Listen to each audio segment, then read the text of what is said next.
This is a reconstruction of a real therapy session based on true stories, real emotions. It's a series. One story unfolds over several episodes, and this time it begins with this: I keep putting things off. Sounds like procrastination, but soon it becomes clear it's not about laziness. What's really keeping us from starting? Why do we put off even the things we love? And what's underneath that quiet voice that says, not yet, it's not time? Chapter 2. I wait for anxiety to get me going. How was your week? Are we still with procrastination, or has something else taken over? Let's stick with procrastination. Last time, I realized I stall because I'm afraid. Afraid I'll start, and then hate what I see, that it'll suck. And honestly, that helped. Because I finally got, it's not about doing it perfectly. It's about just starting, getting unstuck, taking some kind of step. And I knew what that step was. Just sit down and write what I really want to say. No pressure, no trying to impress. But I still didn't do it. I had 2 days off, like ideal time to get into it. And I wasn't scared anymore. Actually, I felt excited, energized. I even noticed the part of me that used to freak out, it was ready. But then something else showed up. Like some internal admin guy going, paperwork's missing. Come back later. I rewatched videos, but not to escape. Not like before. I wasn't trying to numb out. My brain was all in on the script. But something in me just wouldn't let me go. And the next day, same deal. By evening, I was wiped. Told myself, okay, tomorrow morning. And then, boom, another 5 hours of someone else's videos. And I got pissed. Like, really? I'm giving them all my attention, while my own stuff's just rotting? It feels like I've got two people inside. One's young, fired up, wants to dive in, get to work, and the other, some stiff manager, slow, formal, going, not yet. We need prep, follow protocol. And in the end, I only started because I had to come here. And that boss part finally said, okay, you gave your word. Now do it. So I sat down, did the thing, fast. But those 2 days, I was just pacing. Not scared, just stuck in some internal sequence. Like, first, coffee, then chit-chat, then whatever. The work? That comes last, right before the buzzer. And I could have flipped it. Worked in the morning, then had all day to sip coffee and talk. But as long as there's still time left, it's like I'm not allowed to start. Only when the clock runs out. Fine, I guess. Go ahead. I let myself do it.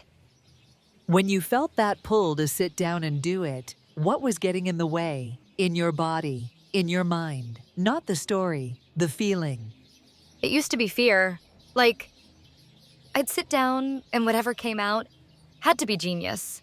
And if it wasn't, then why even do it? But after our last session, something shifted. I realized it's not about making it perfect. It's about, the essence.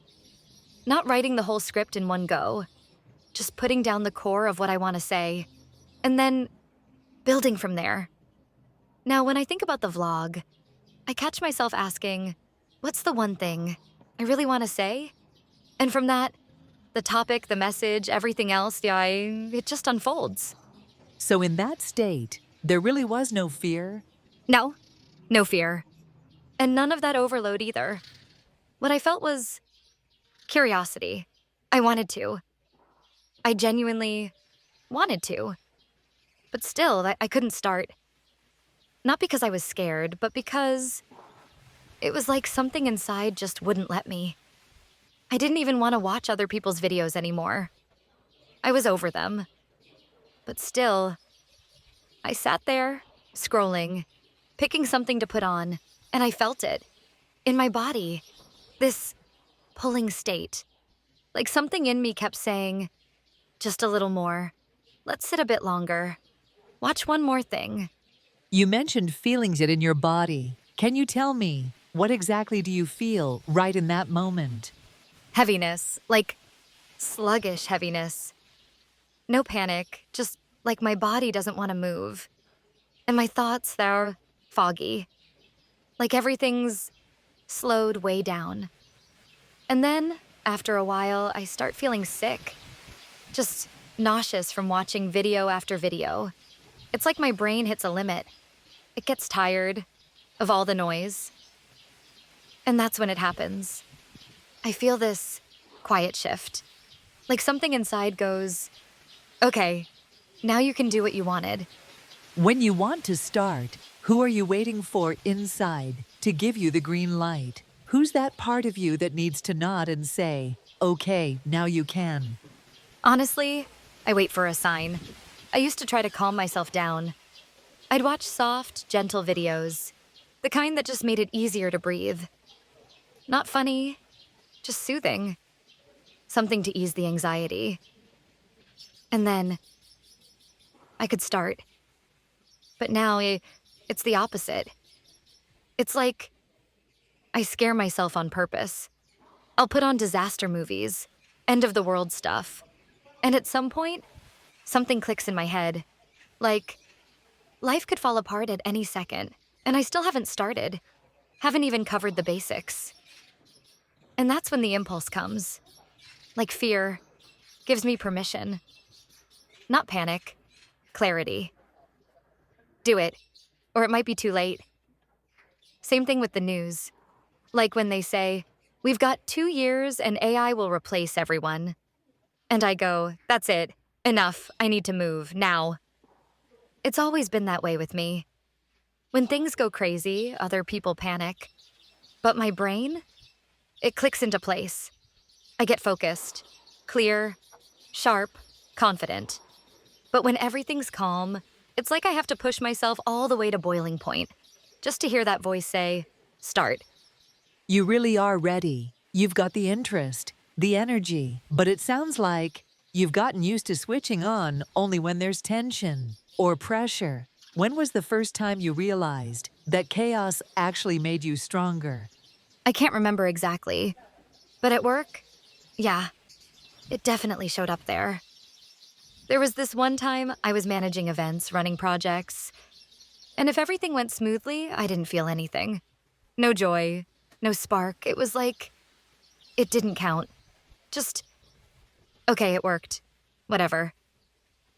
But if something fell apart, if someone dropped the ball, if I had to step in and save it, that's when I came alive. I was focused, fast, sharp, and afterward, I felt proud. Like, really proud. I've always had this sense that there's this core in me. It doesn't show up often, but when it does, I handle everything. In a day, in a night, no hesitation. There was one time, a few years back, they called me in to rescue a project. The event agency had a fight with the client 3 days before the event. They bailed, left the client alone. I pulled it together, used what was left, found new people. And in 3 days, I did what they had 2 months for. And the crazy thing?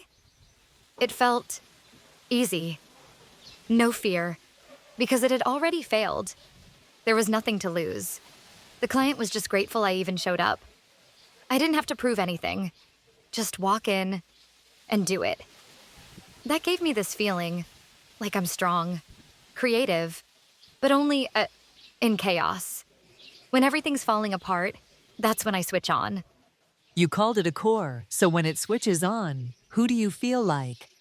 A hero. The one they call when things have already gone really, really bad. And just the fact that he shows up, it's already a relief. Already something like hope. No one blames him. They're just grateful he came. And who are you when no one needs saving? Oh, I just remembered. I know when it started. Wait, how did you put it again?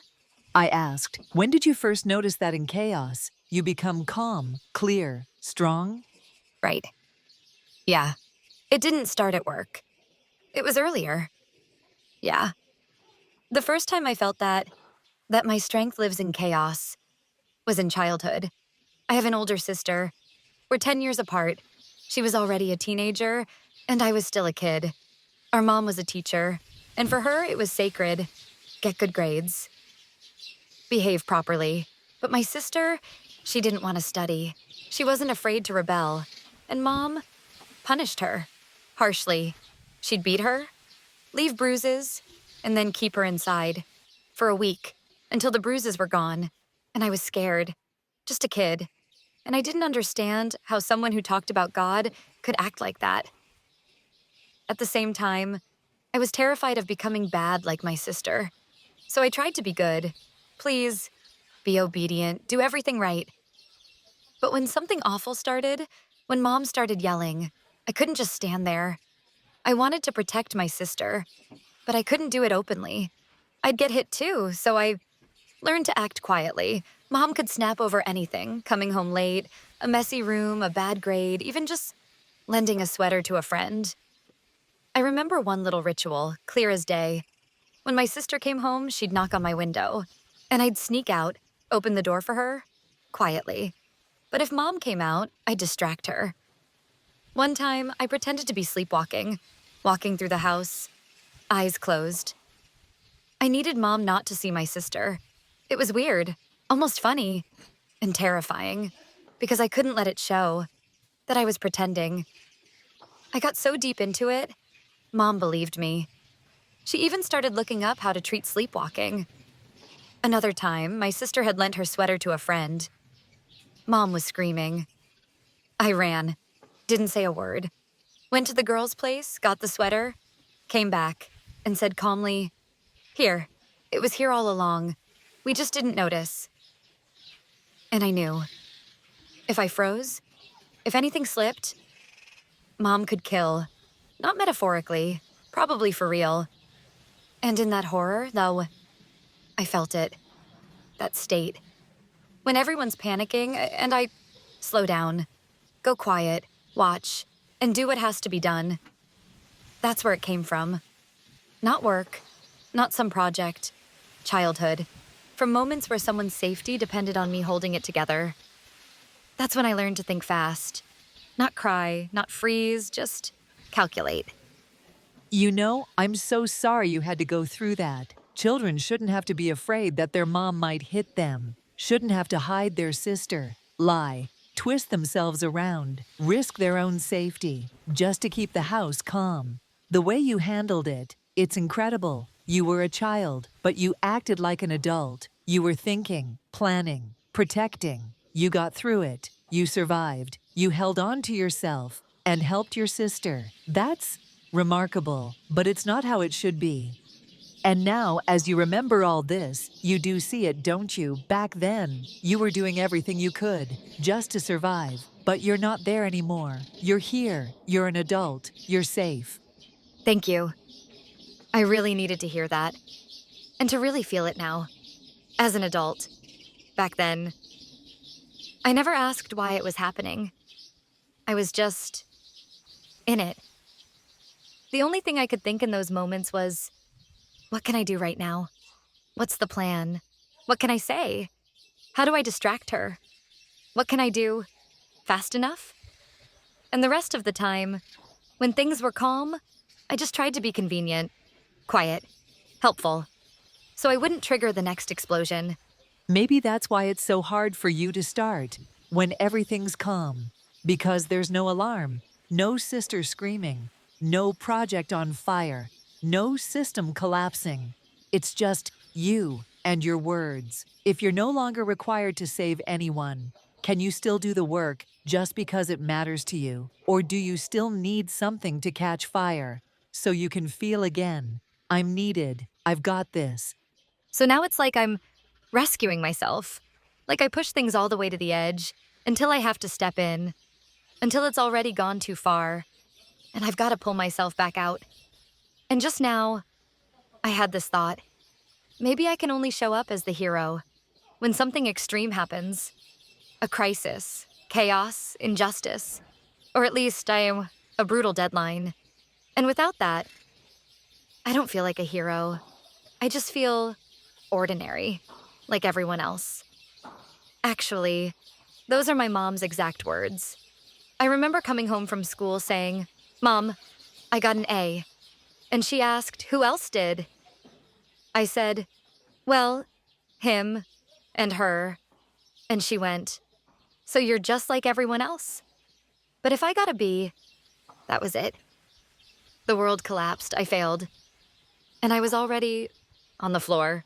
You just described your old strategy really clearly. In it, you switch on when there's stress, a deadline, chaos, anxiety, and then you act strong, precise, focused, and it works in emergencies. But when things are calm, it kind of stops working because you end up waiting for the stress, waiting for the signal. And while you're waiting, you're still frozen, even if, from the outside, it just looks like you're being lazy. So here's the new task: learning how to activate without stress, when simply wanting to do something is enough.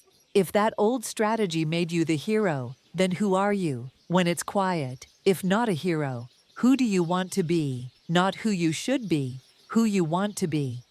You know, that question, who are you if not the hero? It kind of lands like you're saying, step down from the pedestal, start from scratch.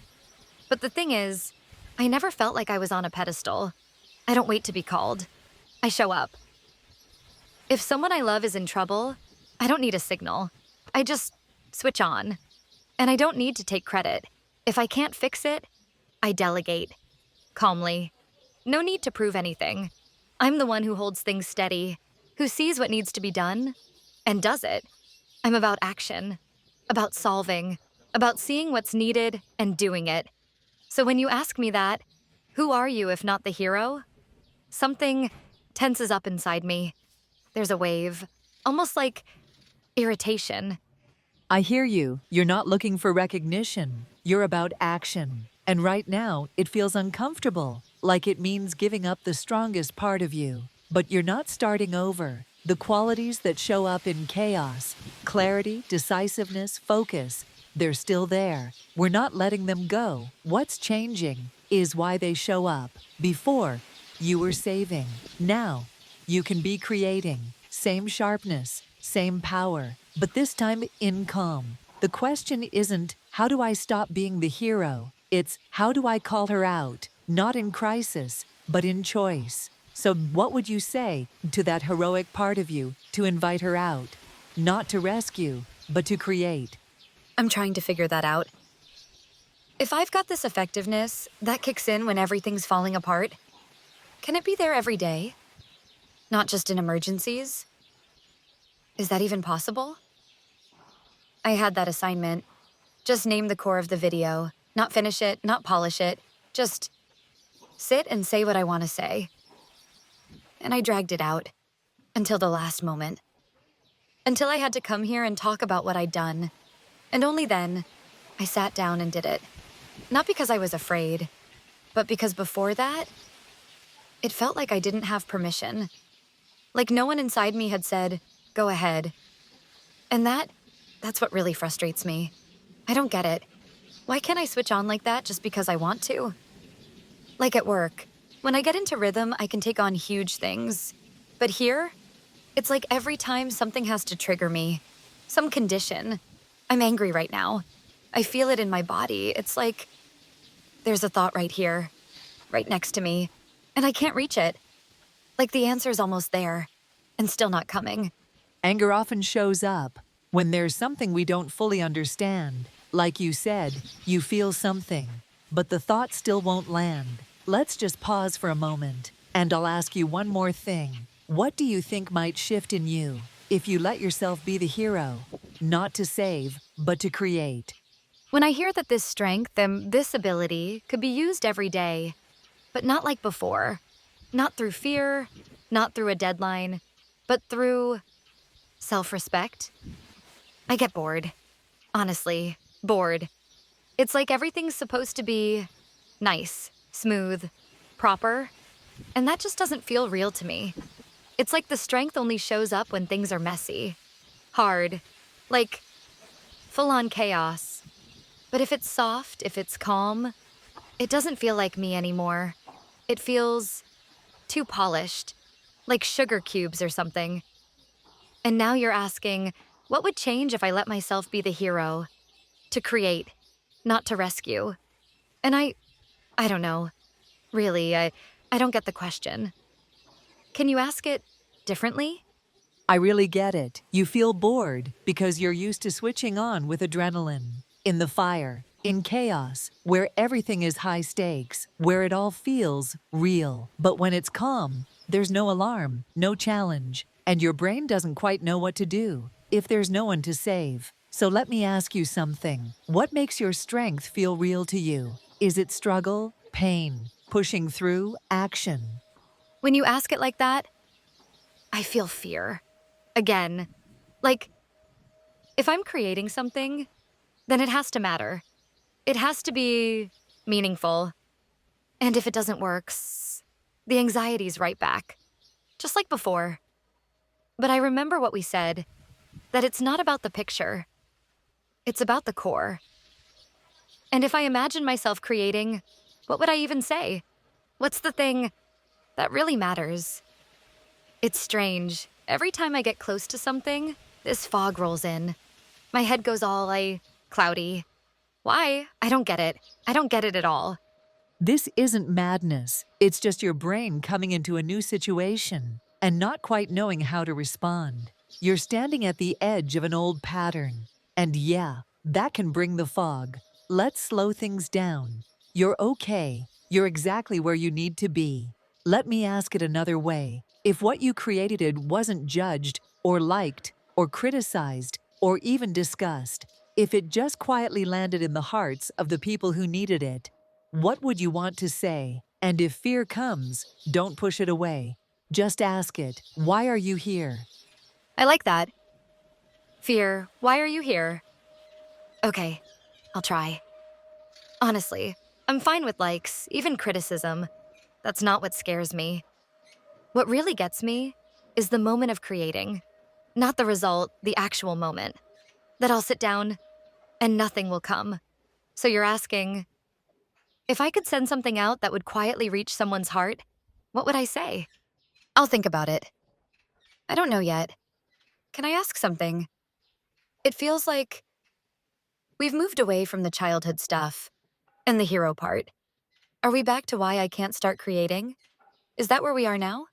Yes, you're understanding it right. We stepped out of the past because we've already seen how your strategy works. It switches on through anxiety. And when there's no anxiety, you create something, a deadline, a trigger, just to get it going. But now, you're trying something new. And yeah, that can feel scary. There might be anger, confusion, because it's not clear how to move forward without the old map. But you're okay. You're safe. That old strategy, it's still there. And if you ever need it, you know exactly how to turn it on. But what you want now is to learn a different way, and you've already started walking toward it. So let me ask you, what's something you wish someone, at some point, could have heard in your videos? What do you want your content to say?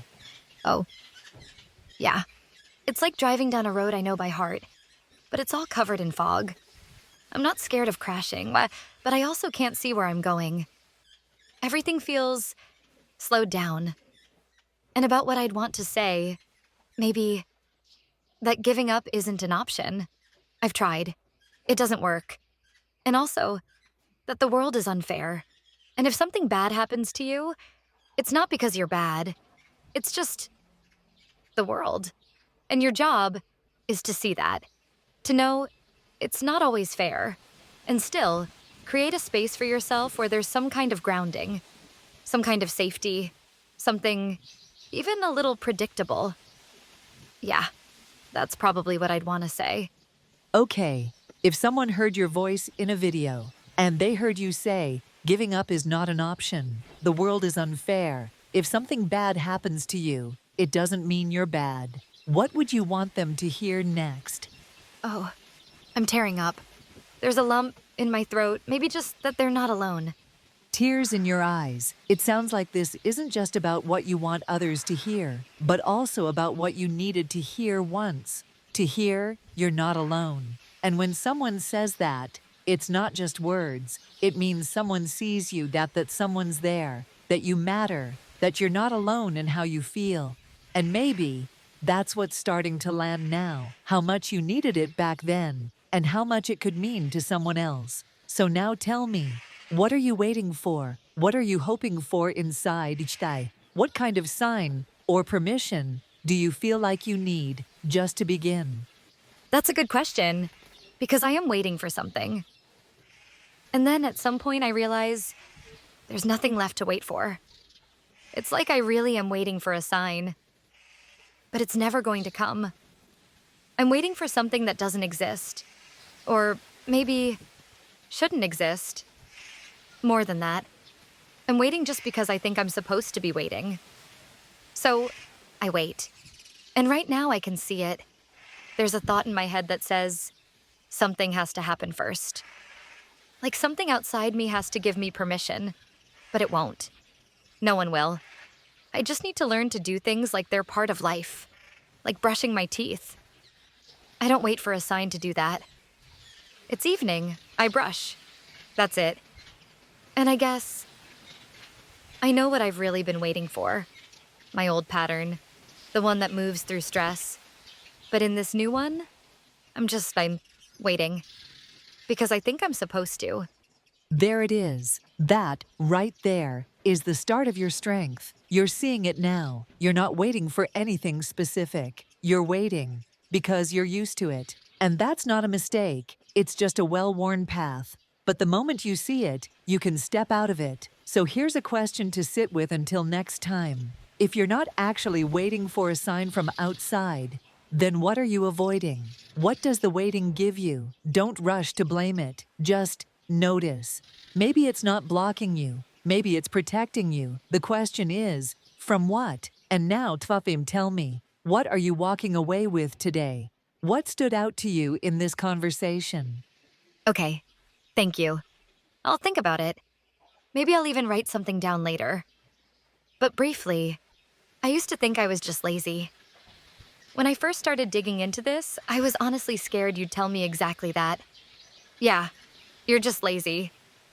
But turns out, I'm not. I'm just scared I won't manage. Because in my head, the bar is so high, and I'm terrified I won't reach it. And maybe procrastination's been trying to protect me from that. After our last session, I wasn't scared to start anymore. But I still didn't start. And then I got mad at myself all over again. And today, I realized I'm just waiting. Waiting because I've always waited. Not because I have to, but because I've learned to only switch on when there's a deadline, when there's pressure, when things are urgent. That's when everything gets clear. I pull myself together, and I act. But now, I want to learn a different way. Not because there's a deadline, but because I decide to. And that actually makes me feel lighter. Because my old strategy, it's still with me. It'll kick in if I ever need it. But now, I can grow a new one. One where I just sit down and do the thing. Not to rescue anyone, but because I want to do something that matters to me.